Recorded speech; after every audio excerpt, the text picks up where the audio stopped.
O senhor Victor Stavalli, mais conhecido como Victor Vanilla, ele já passou por várias fases ao longo de uma vida nem tão longa assim, não é? E olha, pensa num cara aleatório, né? Ele começou no universo drag, depois entrou pro satanismo, mais tarde virou cristão e por fim acabou sendo associado a ideias ligadas ao nazismo. Só aí você já percebe que não é uma trajetória muito comum, né? E claro, com um histórico desses, não tinha como ele não virar uma figura extremamente polêmica. Com o tempo, começaram a surgir denúncias envolvendo o nome dele, exposeds, acusações de manipulação espiritual, além de relatos de pessoas que conviveram com ele nos bastidores. Só que a situação ficou ainda mais séria quando vi que ele passou a ser ligado a discursos extremistas, símbolos associados ao nazismo e até investigações por apologia a esse tipo de ideologia. Aí já não era mais só polêmica de internet, o buraco ficou bem mais embaixo. Hoje ele responde a processos, viu a própria vida virar de cabeça para baixo e no fim das contas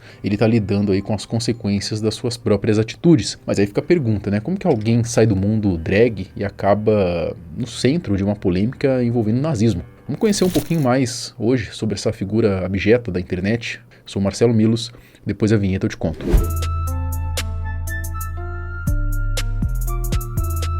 Victor Stavalli, ele nasceu em São Paulo e hoje se apresenta aí como um influenciador digital, né, dizendo ser ex-satanista, cristão, tradicionalista e nômade digital. Mas apesar de toda essa exposição recente, a história dele começou bem antes disso. Antes mesmo de entrar no ocultismo, ele já tinha passado pelo meio drag. Nessa época aparecia caracterizado, publicava esse conteúdo nas redes sociais e também participava de eventos ligados à cultura drag. Foi inclusive nesse período que ele conheceu a ex-sócia que mais tarde voltaria a aparecer na história. Ele era a drag satanista do TikTok. Depois disso, ele mergulhou de vez no mundo espiritualista e ocultista, passando a se apresentar como sacerdote luciferiano, criando templo e realizando rituais. Foi justamente nessa fase que ele começou a ganhar mais visibilidade, mas também começaram a surgir os primeiros relatos negativos. Existem alguns exposeds dessa época, né, incluindo o depoimento de uma mulher que afirma ter trabalhado com ele e traz acusações sobre esse período. E aí minha mãe falou muito pra mim dele, olha, tem um rapaz aqui no Brasil que ele é muito inteligente, ele trabalha com a área espiritual, eu acho que seria legal você dar uma pesquisadinha sobre ele. Eu fui pesquisar. E eu fui, assim, decididamente buscar um trabalho de prosperidade, de riqueza, de fama, dentro do meu âmbito laborativo. E aí eu lembro que o primeiro instante que ele te trata super bem, ele te dá todo o respaldo, ele te dá todas as informações, ele é uma pessoa bem diferente depois do pagamento, bem diferente, né? Ele falou, olha, você vai ter que fazer um assentamento, tanto para você quanto para o teu esposo, e aí a gente vai tratar dessa questão. Cobrou na época R$60 mil, tá? Para fazer os pactos que eu queria. E aí esse valor foi tomando uma proporção muito maior, porque quando ele me manda a lista de material, é um material muito grande, muito extenso. Eu gastei no total entre passagem, alimentação, estadia, material, animais. Então eu gastei mais de 100 mil. E nessa brincadeira, a gente entrou num processo de endividamento, porque a gente não tinha esse capital. Eu fui procurar uma coisa que eu não tinha, você concorda? Se eu fosse uma pessoa próspera, eu não precisaria dele. E ele falou, olha, o que faltar, compra aqui em São Paulo, tem a Casa do Cigano. E aí ele até tem uma indicação lá com essa loja, a gente foi na loja comprar. Ele comprou crânio, raspa de crânio de defunto, dente de humano, arca dentária de dente de humano, arca dentária de humano, umas coisas bem cabreiras, assim, bem macabro. Então, quando a gente faz o trabalho, o Vic Vanilla, eu lembro muito bem que ele faz eu cortar o sangue do animal na cabeça do meu marido e na minha própria cabeça.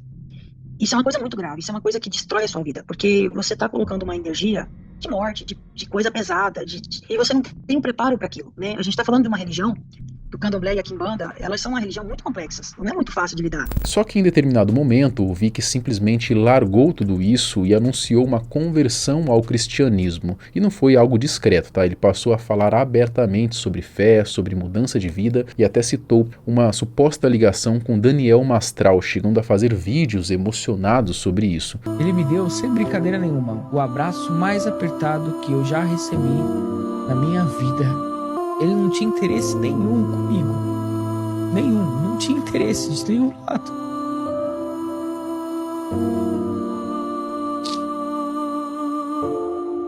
O problema é que a relação também foi questionada, né? A própria esposa de Mastral afirmou que eles não eram tão próximos assim e que teriam se encontrado apenas uma vez, quando Vic teria ido pedir desculpas por críticas antigas. Mesmo assim, ele continuou tentando sustentar essa imagem de proximidade. Se você é um amigo de uma pessoa, chora pela morte dela, que sentido faz, a partir do momento que a pessoa morrer, você atacar Quem tá cuidando do filho daquela pessoa, do bem mais precioso que ele deixou? E como já era de se esperar, essa conversão também veio acompanhada de críticas e polêmicas. Em alguns momentos, o próprio Vic fez desabafos que levantaram ainda mais dúvidas sobre a sinceridade dessa mudança. Eu não preciso do seu dinheirinho, do seu troco de pinga que você sai do culto e vai encher o rabo de cachaça de final de semana. Eu não preciso. A minha vida já prova, por si só, quem é Vic Vanilla e quem é Vitor Stavali. Com o tempo, parecia até que ele tinha se ajustado, mas logo começaram a aparecer novas acusações, dessa vez envolvendo estelionato espiritual, manipulação de seguidores e até comportamentos agressivos nos bastidores. Aos poucos, muita gente começou a perceber que talvez ele não tivesse mudado tanto assim quanto dizia. E aí era uma situação sobre uma violência que a esposa dele sofreu e ele queria tomar uma atitude drástica com quem fez o que fez com ela. Só que ele queria que eu compactuasse com isso, que eu ajudasse ele a resolver e buscar o cara pra cometer um assassinato. Eu falei, eu não quero saber disso. O cara já não foi preso, mas ele está saindo e eu preciso fazer algo. E ela falava assim, eu não quero falar disso, eu não quero falar disso, eu não quero falar disso. Ele, você tem que aceitar que eu estou te protegendo, ingrata, você é ingrata. Ela falou, Vitor, me dói, eu fui ferida, isso me dói, eu não quero falar. Aí ele pegou um violão pra bater nela. E eu entrei na frente e falei, você não vai bater nela. Aí ele quebrou o violão na minha cabeça. Inclusive, existe um vídeo em que ele fala algo como se eu quisesse hoje me tornar um pastor, e nesse mesmo contexto acaba fazendo comentários que sugerem uma visão aí bem problemática sobre manipulação. Se eu quisesse hoje largar o luciferianismo e me tornar um pastor, provavelmente eu ganharia por faixa de 1 milhão, 2 milhões por mês. Fácil. Porque pelo meu conhecimento que eu tenho de cabala, de esoterismo, etc e tal, eu faria uma igreja com todos esses fundamentos, só que do ponto de vista cristão. Entende? E eu conseguiria manipular as pessoas muito rápido e ia começar a mostrar resultados muito rápido, usando técnicas de magia, de bruxaria e de feitiçaria. Mas nada disso acendeu tanto alerta quanto a fase seguinte, a fase em que ele passou a ser associado ao nazismo. Depois de toda a narrativa de conversão, o discurso dele começou a mudar de forma bem perceptível. Aos poucos ele foi se aproximando de ideias cada vez mais extremistas, algo que, convenhamos, não tem absolutamente nada a ver com os ensinamentos que ele dizia seguir. Então os brancos foram escravizados igual aos negros ou até mais, muito mais. Com o tempo, Vic começou a falar abertamente sobre nazismo nas redes sociais. E não só falar, mas tratar o tema de uma forma quase que normal, né? O que já gerou uma enorme repercussão. E isso não surgiu do nada, tá? Ele já vinha acumulando falas questionáveis, mas desta vez o discurso ficou muito mais explícito. Mesmo com muitos conteúdos sendo apagados ou removidos, ainda existem registros e matérias que confirmam esse tipo de posicionamento. Em um dos vídeos que circulam, ele faz uma comparação envolvendo a aparência europeia, chega a citar figuras históricas ligadas ao regime nazista, um tipo de fala que claramente passa uma ideia de superioridade. A partir daí, começaram a aparecer conteúdos com referências diretas ao nazismo, símbolos associados ao supremacismo branco e até elementos como o chamado Sol Negro, que costuma ser usado por grupos extremistas. Leiam também o Mein Kampf, né? Do Hitler, leiam também os livros do David Duke. É isso, gente. Vocês estavam esperando o quê? A massa do Nordeste, né? Não o povo que vota certo. O povo que vota certo nem merece estar num lugar desse. O povo que vota certo deveria ir pro Nordeste só pra sentar na rede e tomar água de coco, que é pra isso que serve aquela bosta. Entendeu? Só pra isso. Só por conta das paisagens. Porque é difícil você lidar com essa massa, né? Pro Nordeste o que vale é isso. Quanto mais droga, quanto mais puteiro, quanto mais prostíbulo, melhor. Porque a economia gira em torno disso. Além disso, surgiram relatos de que ele participava ou administrava grupos em plataformas como Telegram, Discord, onde eram compartilhados conteúdos ideológicos, teorias conspiratórias e discursos considerados perigosos. Ele continuou com a ideia do cristianismo em si. A partir de teve um momento que ele monta um grupo no Telegram, que ele junta um grupo de nazistas, que eu não sei até hoje como é que pode aqui no Brasil ninguém ter desmantelado isso, ninguém ter levado o Vic preso, sendo que ele ficou um bom tempo aqui no Brasil fazendo isso, cometendo esse tipo de crime, e morava na Moca. Eu tinha o endereço dele, era uma casa até de portão baixo, e a polícia nunca fez nada.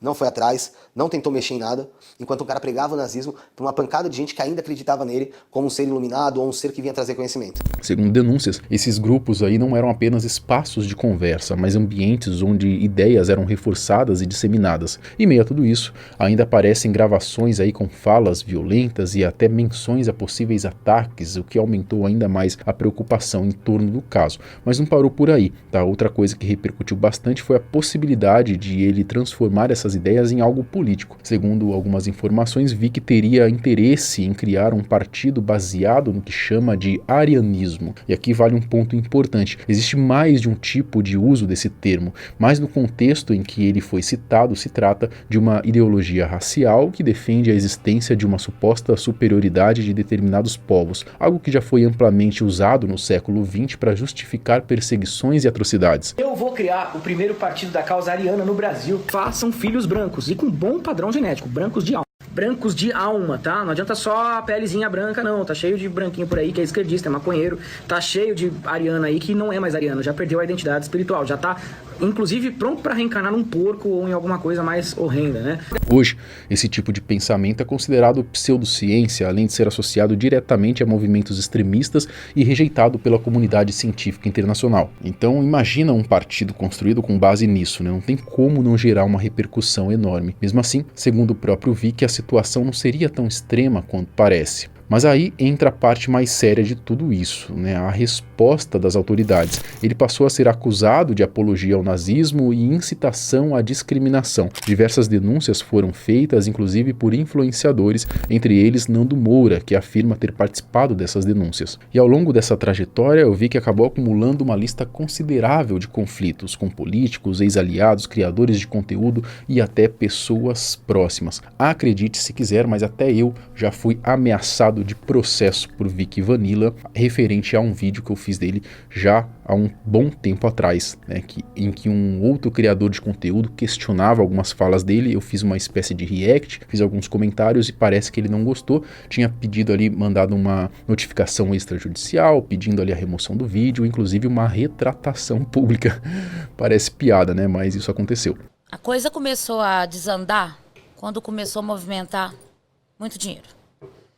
E quanto mais poder ele tinha, mais ele agredia e utilizava disso para chantagear. Com o avanço das denúncias, a Defensoria Pública de Pernambuco entrou com uma ação civil pública pedindo a remoção dos conteúdos e o bloqueio dos perfis. Na prática, isso fez com que ele perdesse as redes sociais principais. Antes disso, ele tinha números expressivos, cerca de 1,5 milhão de seguidores no TikTok, mais de 90 mil no Instagram. Só que, como já virou padrão em casos assim, ele reapareceu com novos perfis e rapidamente voltou a crescer, principalmente no TikTok, tá? Eu acredito que ele chegava por conta dessas denúncias, por conta dessas polêmicas, a desativar perfil, voltar, enfim, né? O fato é que parece que hoje ele segue com as redes sociais, tá? Além disso, existe um pedido de indenização coletiva aí de cerca de 8,8 milhões de reais contra ele, relacionado a publicações consideradas discriminatórias e a incitação contra determinados grupos. O caso ainda está em andamento na justiça. Já o Vic, por sua vez, nega responsabilidade por parte dessas publicações. Segundo ele, algumas poderiam ter sido feitas por hackers ou até tiradas de contexto. Enquanto isso, também surgiu a preocupação de que ele pudesse deixar o país, algo que gerou revolta em algumas pessoas que acompanham o caso. Hoje, se os perfis que existem realmente forem dele, eu acredito até que sejam, porque no Instagram está até verificado, ele voltou então a se apresentar de outra forma, né, como católico, tradicionalista, psicanalista e até atleta de tiro desportivo. Ele tem postado conteúdos voltados à fé e recentemente afirmou que a sua saúde estaria debilitada, dizendo que faria exames neurológicos. No meio disso tudo, fez um pedido que chamou a atenção, né? Disse que caso alguma coisa aconteça com ele, não gostaria que a sua ex-esposa estivesse presente no velório. Por fim, ainda existem relatos da ex-sócia Daniele Fernandes, que afirma ter presenciado episódios de agressão dentro do ambiente onde funcionava o templo ocultista. Segundo ela, em uma dessas simulações chegou a se machucar ao tentar intervir. Essas acusações foram feitas publicamente, mas sempre negadas por Vic. E talvez o mais curioso de tudo isso seja o fato de que o próprio Vic já falou sobre as diferentes fases da vida dele, quase como se fossem versões distintas de uma mesma pessoa. E aí fica a reflexão, a gente está diante de alguém completamente instável ou de alguém que simplesmente escolhe seguir este caminho, né? No fim das contas, ao que parece, ele continua postando conteúdos e ainda acumula milhares de seguidores, o que levanta a dúvida incômoda de como esse tipo de pessoa consegue ainda atrair uma legião de idiotas.